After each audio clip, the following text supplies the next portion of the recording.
Hi,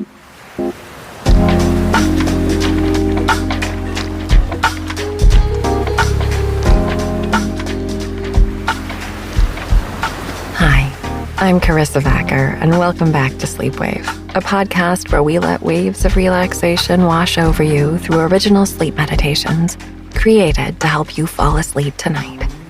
And don't worry if you don't hear the end of an episode. I encourage you to drift off whenever you're ready. Before we get started on tonight's episode, I'd like to say thanks again for all of the great ratings and reviews you guys have left us on Apple Podcasts and some of the other networks too. Tonight's shout out goes to Karissa, I hope I'm saying that right, who can never make it past the 10th minute of an episode because she's already fast asleep. It'll be my goal to have you out by minute 9 tonight, Karissa. So if you too find that sleep has come easier since listening to Sleep Wave and you've not yet reached out to us, please feel free to let us know via the reviews on Apple Podcasts. We read them every day, and your ratings and reviews help us reach even more people who need a little help with their sleep right now. I recently read a quote attributed to Mark Twain that says, "Worrying is like paying a debt you don't owe."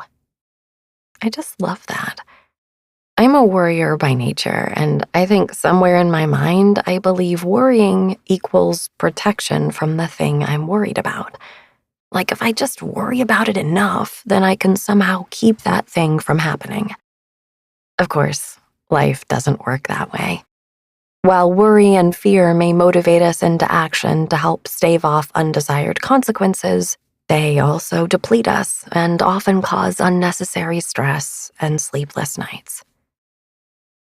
When I'm stuck in a cycle of worry, I have to remind myself that any time in life when I've truly been in a somewhat urgent or severe situation, I've been able to handle what came up. One experience that comes to mind is getting a notice to leave the apartment we'd lived in for 9 years because the building was being sold and renovated. The tricky part was that due to a variety of circumstances, we only had 3 weeks to find a new place to live. If I had known that was going to happen ahead of time, I would have been incredibly worried about it. And while it's true that when I got that note on my door notifying us that we would have to move very soon, I did panic for a moment. But then I did what I know I'm able to do in an urgent situation. I got still and quiet and asked myself, what do I need to do here? And the answer was clear. I needed to find a new place to live, pack up my things, and move. These are obviously huge tasks, and I knew finding a new place in LA was easier said than done, but we got hyper-focused. That night, my husband and I wrote lists of things we wanted and needed in a new home and narrowed down potential neighborhoods to look. Within 24 hours, we had appointments to see places, and within 36 hours, we had signed a new lease. By the end of that month, we had moved into an absolutely beautiful place that we loved living in and that served our needs perfectly for the 4 years we lived there. If you are a fellow worrywart like me, tonight's meditation is especially for you. If there is something on your mind that continues to worry you, remind yourself of the quote we began with tonight. Worrying is like paying a debt you don't owe. Let's instead put some money in the calm and centered bank tonight and meditate together to Free Your Mind of Worry by Billy Gill.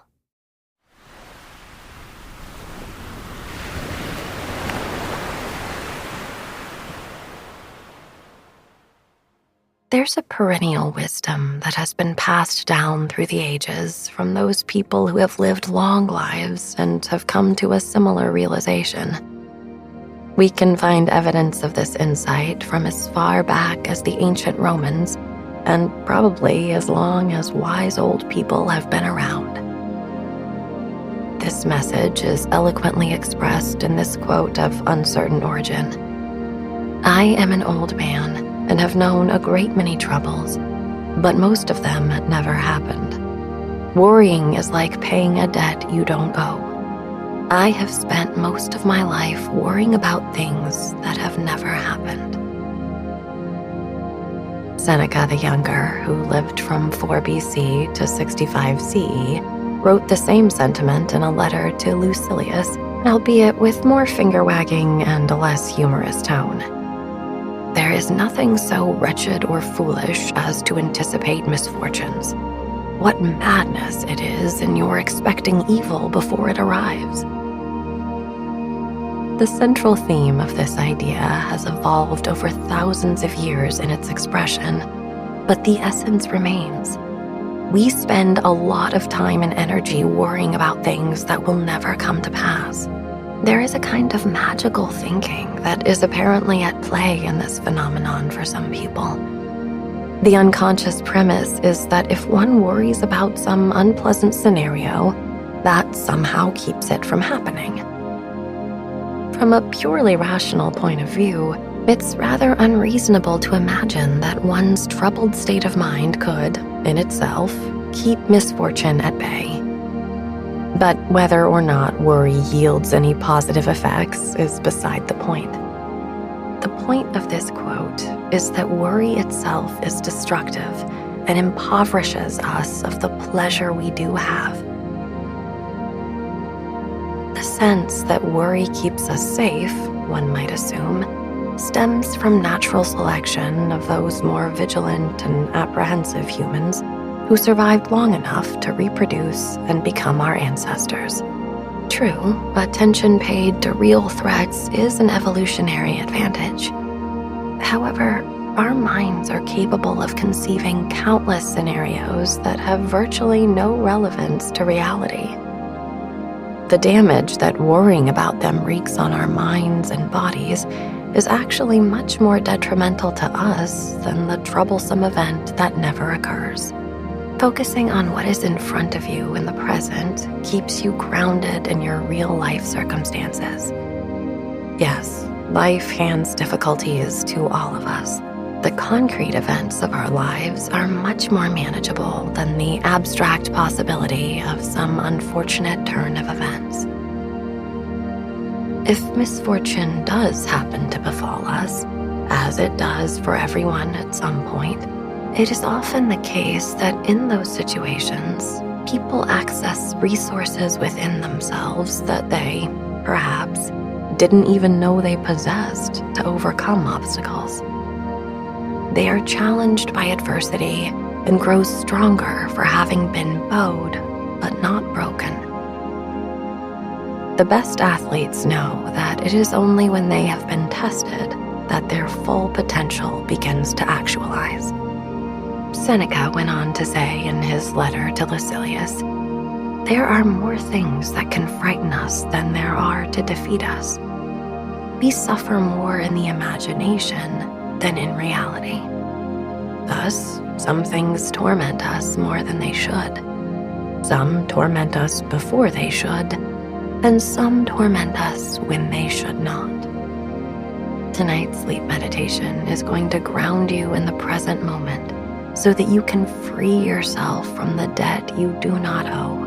That is, to free yourself from the ways the mind is able to make you suffer by worrying. Make sure that you feel comfortable as you lie on the bed. If you are able to lie flat on your back, walk your shoulder blades a little closer to one another in order to create a lifted, buoyant feeling in the chest.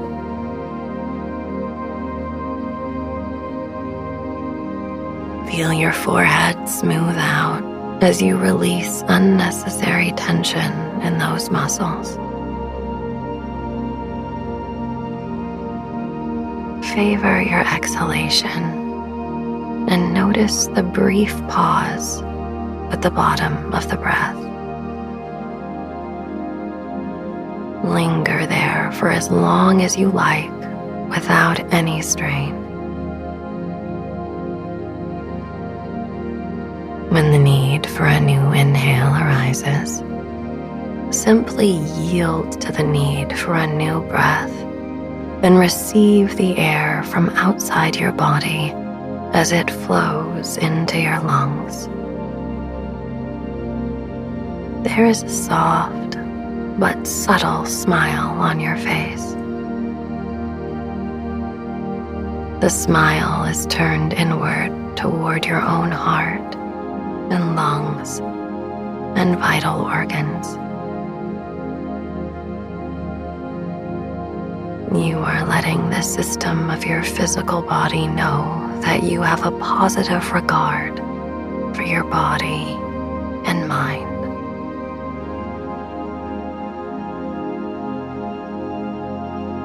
Say to yourself, silently in your mind, I will now practice sleep meditation. For the duration of this sleep meditation, I will remain very still. If you have to move, that's okay. Just make sure you are conscious of the movement. Return to your breath for an inhale. 5, 4, 3, 2, 1. Notice a transition and exhale for 5, 4, 3, 2, 1. And again, a moment of stillness as the breath turns back to an inhale. 5, 4, 3, 2, 1. Natural pause. Exhale. 5, 4, 3, 2, 1. Pause. Go on breathing in this way. Gradually extend your inhale and exhale, never straining. Observe the pauses between the breaths.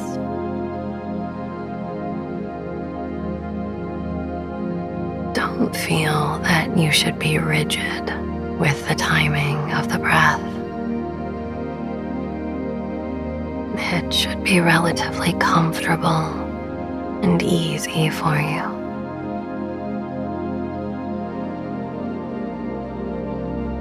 Focus your attention on the flow of the moment and don't worry about getting it right.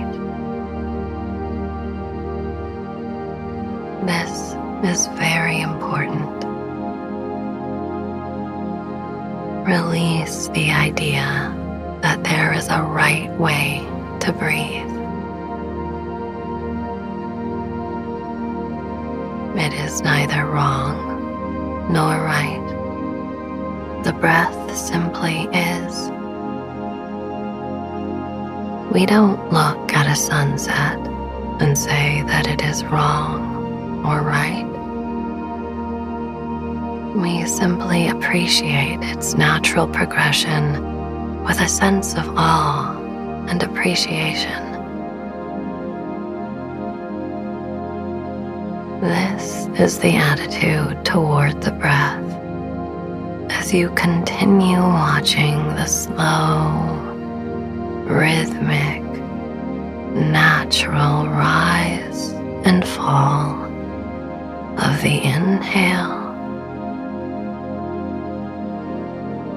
and the exhale. Go on breathing in this way with a sense of pure appreciation and wonder as you watch the breath flowing.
In order to release the tendency of the mind to become caught up in imagined scenarios that may or may not come to pass, but nevertheless have their detrimental effect when we worry about them, we must first recognize that these troubles are the products of our own minds.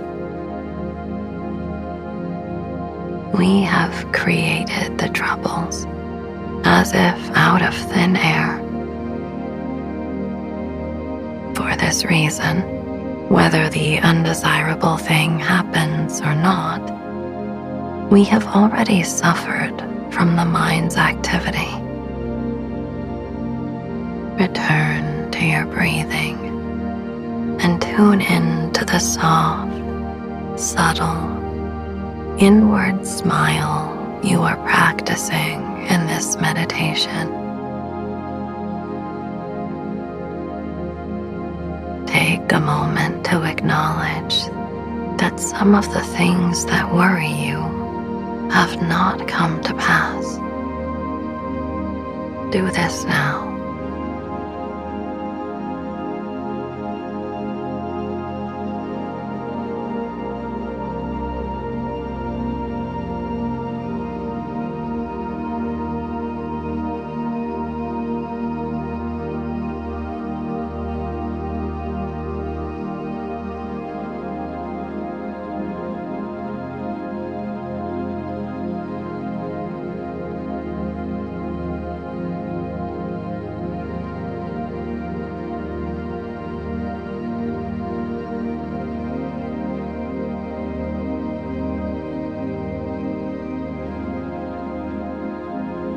Before you begin to worry about what may happen in the future, see if you can linger for a bit longer in a moment of gratitude about the fact that what worries you only exists in your mind, at least for this moment.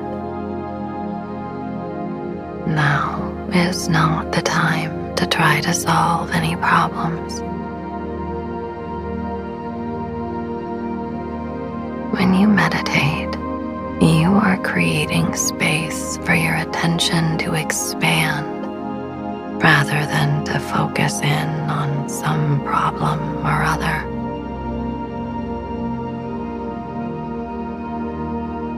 Very often, when we meditate, we may happen upon some flash of insight that is the answer for which we have been searching.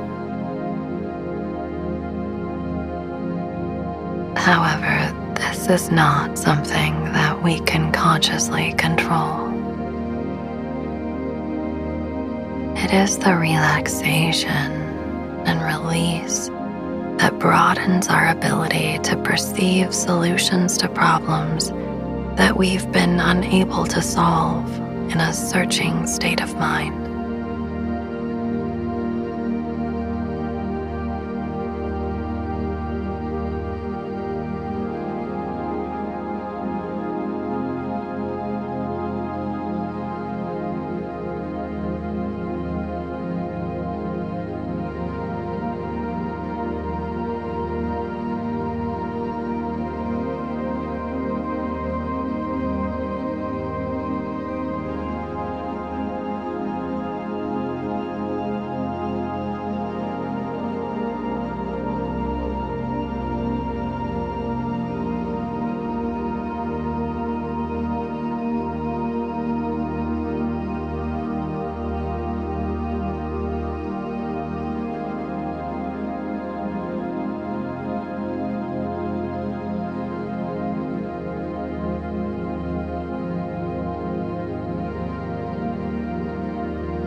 As you breathe in and out, growing more and more relaxed as you breathe, your awareness expands and expands as you release and release and release.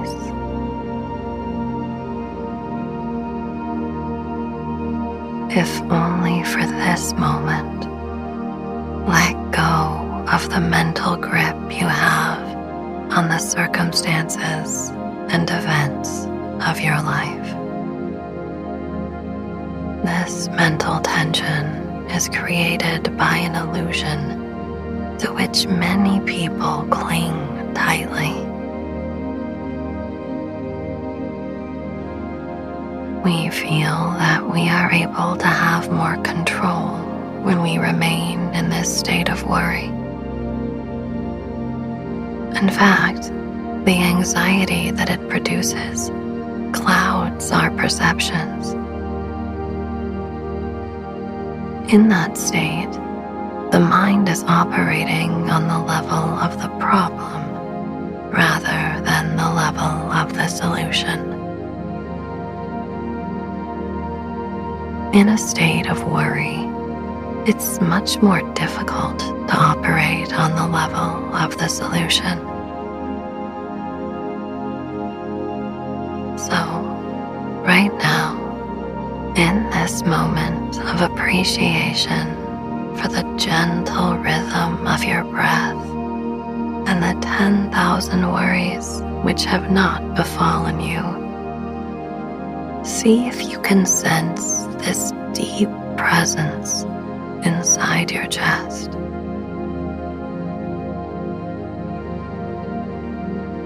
Right now, you are safe.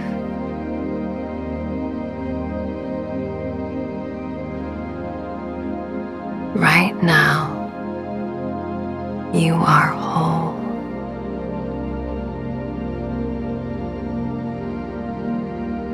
Right now, you are able to meet the moment with each inhale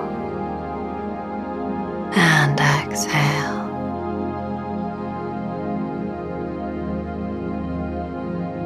This is your only place of influence. The past is beyond our reach. By the time the future arrives, it arrives as this moment. As you meditate, you meet yourself in the present moment. Sometimes we realize the present moment with the surprising realization that this is where we have always and will always exist. This surprises us because at other times we were so identified with our mental activity that we had been absorbed in a kind of dream.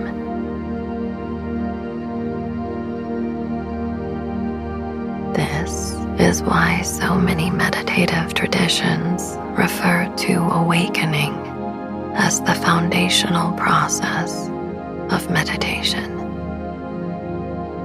We awaken from the imagined storms in our minds to see the calm stillness of the present reality.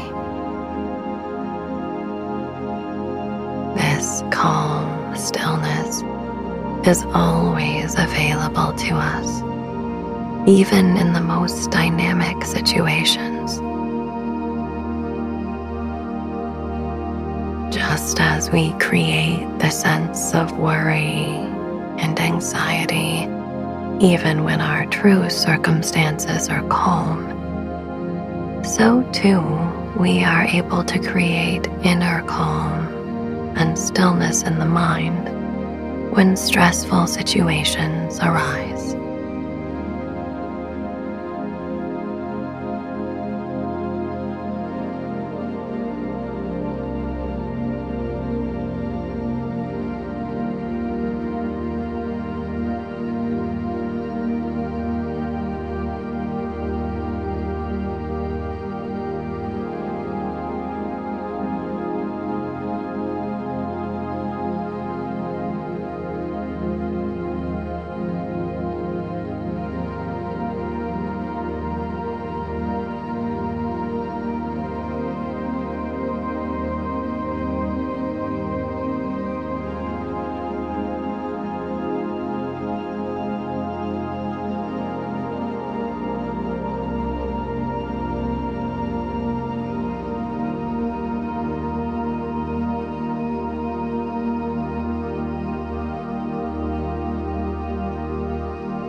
Feel the breath rising and falling.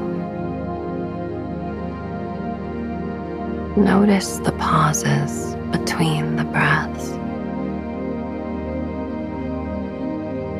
Your deepest presence is there in the rising and falling.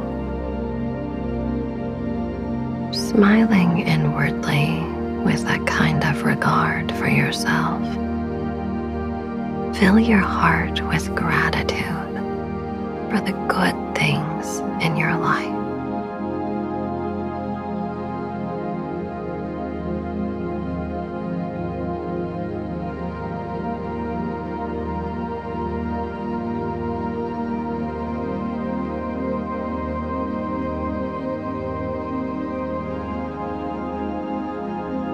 Fill your heart with gratitude for the troubles that have not come to pass.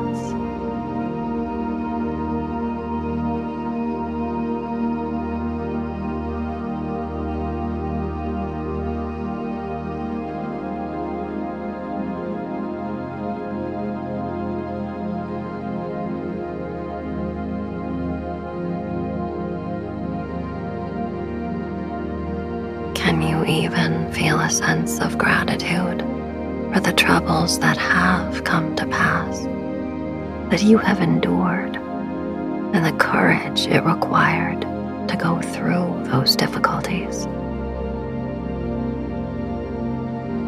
Perhaps you don't feel grateful for the troubles themselves, but can you feel gratitude for your capacity to find meaning and purpose from those difficulties? The mind has the ability to transform even the most unpleasant circumstance into a source of strength. This is the power of the mind. In order to access this power, first gain insight into the mind itself.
The breath becomes an anchor for your attention. Cultivate this breath awareness. It is effortless. The breath is breathing you. The mind grows more and more relaxed. More and more relaxed. Inhaling, natural pause. Exhaling, natural pause. You are here in this moment. Be here now. Sleep. Sleep.